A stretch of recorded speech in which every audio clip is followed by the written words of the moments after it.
ดูแต่หอยเบื่อกันหรือยังวันนี้มาดูตั๊กแตนหน่อยจ้ะพี่น้องเป็นตั๊กแตนปาตังก้าโมจินไข่นี่จ้ะเลี้ยงไว้บริโภคจ้ะพี่น้องนี่จ้ะว้าวเป็นสายพันธุ์ตั๊กแตนปาตังก้าโมจินไข่นี่จ้ะเริ่มจับคู่แล้วจ้ะพี่น้องนี่จับคู่ผสมพันธุ์แล้วเราก็จะเอาไข่ไว้เพาะขยายต่อจ้ะพี่น้องนี่จ้ะเอาไข่ไว้เพาะขยายต่อก็ง่ายๆเลยจ้ะพี่น้องเราก็ใส่กระบะทรายจ้ะพี่น้องนี่จ้ะกระบะทรายให้เขาเปียกๆหน่อยจ้ะพี่น้องนี่จ้ะให้เขามาวางไข่โอ้วางจ้ะเป็นตั๊กแตนปาตังก้าโมจินไข่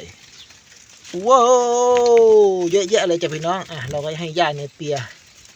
หญ้าเนเปียบ้างให้หญ้าเนเปียบ้างให้อาหารเสริมปลาดุกเม็ดเล็กจ้ะพี่น้องนี่จะเป็นตั๊กแตนปาตังก้าโมจินไข่จ้ะพี่น้องสวยงามไหมจ้ะพี่น้องไก่ได้บริโภคละไก่ได้เป็นตั๊กแตนทอดปาตังก้าโมจินไข่แล้วจ้า